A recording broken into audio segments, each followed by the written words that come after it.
Most folks figure a cemetery just shuts down at dusk, right?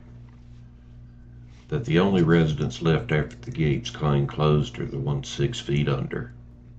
And honestly, that's kind of adorable. The real truth is, the second that last car pulls out, the crew clocks in for a whole different kind of shift.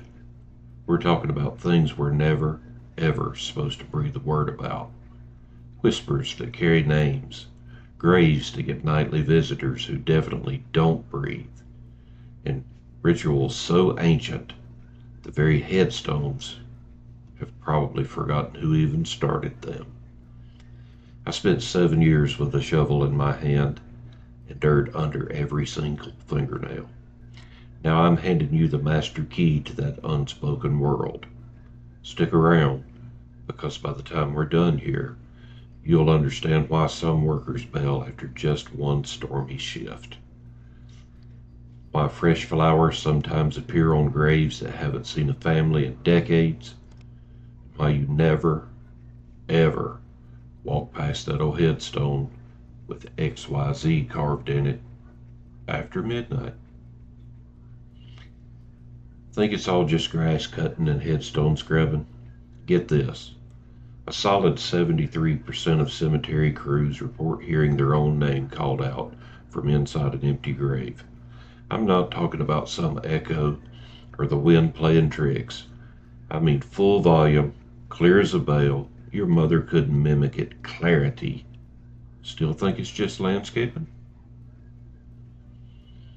Every crew has a rookie test, some kind of initiation. It's simple enough. Close the main gate, kill the truck lights, then stand dead center in the oldest aisle and just listen.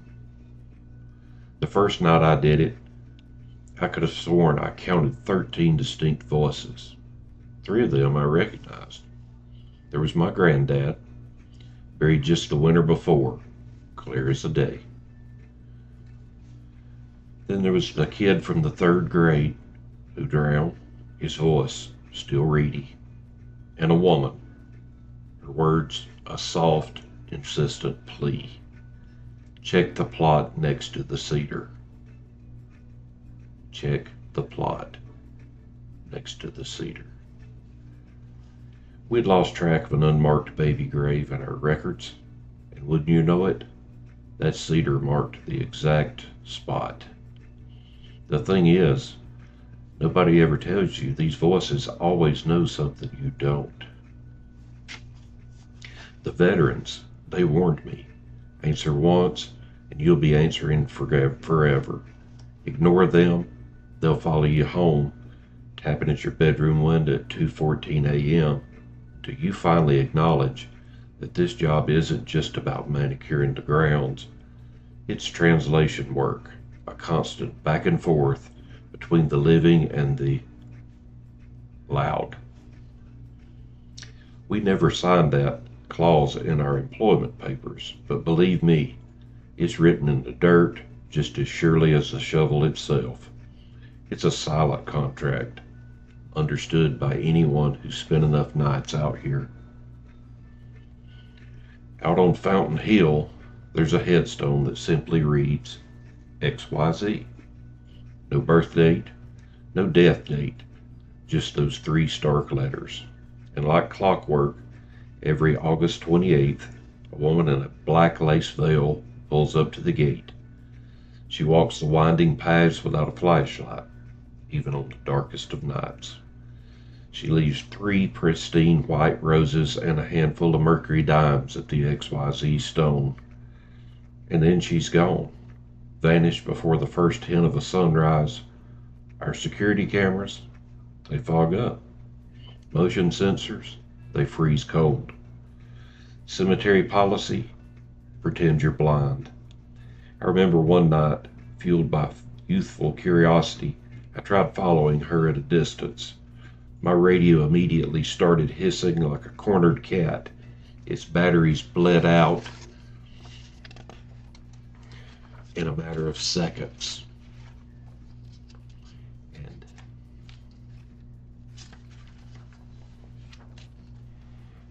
spent the next hour rounding the same angel statue, trapped in some kind of invisible hamster wheel. She's not the only subscriber to these late night visits either. In my 7 years, I've actually mapped out 23 other regulars.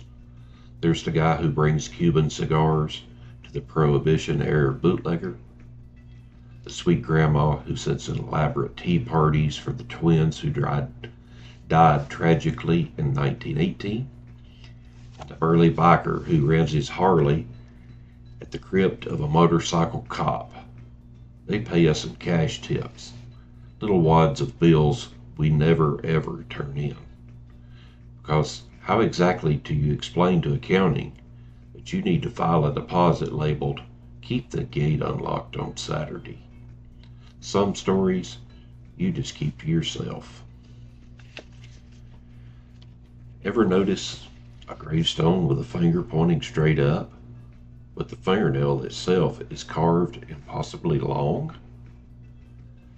That's not a mistake, friend. That's the Freemasons' quiet nudge, a subtle nod to their brethren.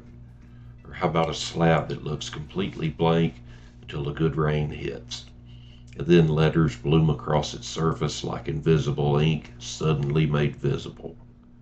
Those, my friend, are the Rosicrucians, bragging in stone that they will own a piece of this eternal real estate. One sweltering night, we were doing an exhumation for a family relocation. Fairly standard, if grim, procedure. But inside the casket lid, someone had meticulously glued 48 poker chips, all face up, a perfect royal flush, in spades, in the deceased's hand. The undertaker, a man who'd seen more than his fair share of macabre, went absolutely pale. He told us it means the deceased paid the crossing fee, essentially buying favors from death itself. Our cruel rule book, the unwritten one, says photograph nothing, mention nothing, so we carefully slipped the chips back into their place, resealed the lid, and told the family that the vault had been compromised by tree roots. The truth is, secret societies treat graveyards like their own personal drop box. Dead drops for codes, currency, future meeting coordinates. We're just the night librarians who never, ever read aloud. We just organize the shelves. You see coins on a grave, you probably think it's a sign of respect, right? A little offering, cute, but in our world, those coins aren't respect, they're hush money.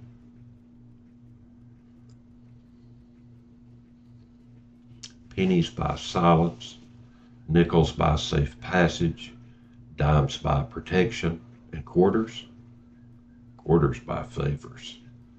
Visitors think they're tossing goodwill onto the earth. We crews know exactly who's counting and who's paying protection to whom. Miss a dime on that mysterious XYZ stone, and sure enough, a piece of equipment breaks down. Add an unscheduled dime the next day, and the mower starts on the very first pull. It's cemetery, crypto, anonymous, untraceable, and hellaciously inflation-proof. I've seen superintendents beg, borrow, and practically steal dimes during droughts when the sprinklers fail. One poor guy tried switching to a nickel because he was short on dimes. The irrigation pump shattered like a block of ice. The maintenance budget ate the cost, of course, but nobody repeated that experiment. Rule of thumb: leave the coins where they are, sweep around them, and for the love of all that's holy, never, ever slide one into your pocket. I did once. Found my own truck keys the next afternoon, inexplicably nestled in a coffin of a Civil War reenactor. The key still had my fingerprint in clay, perfectly preserved. I returned that dime with interest, let me tell you.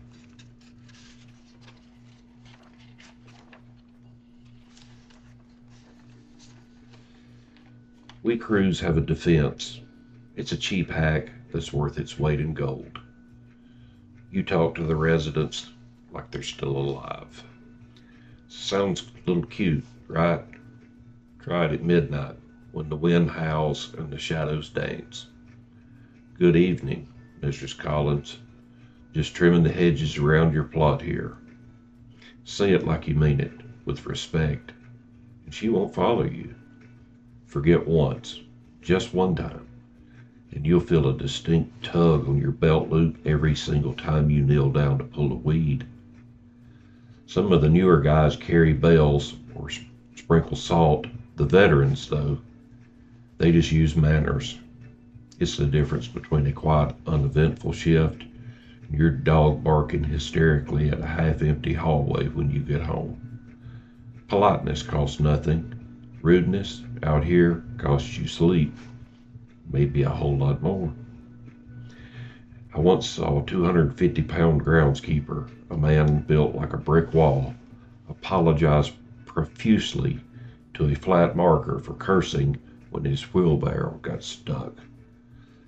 He then watched dumbfounded as his stuck wheel pulled free like someone had given it a firm shove from below. Coincidence? Go ask his dog. Cemeteries don't really close. They just change management. The day crew trims the grass and offers condolences to the grieving. The night crew, well, we keep the contracts the dead never actually signed. We see coins, the fresh roses, the mysteriously folded flags. We feel the presence of an invisible audience.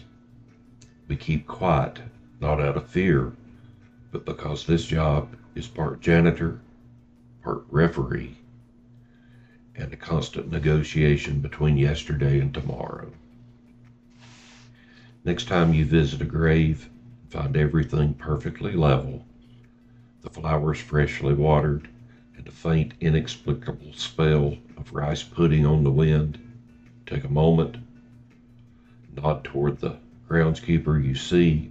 He's either keeping secrets or keeping the peace, and often it's both. If you've learned something today that makes you walk a little softer past those gates, if you feel a shiver of understanding, then hit the like, subscribe, tell your friends why the cemetery crew always seems to know your name long before you ever tell them.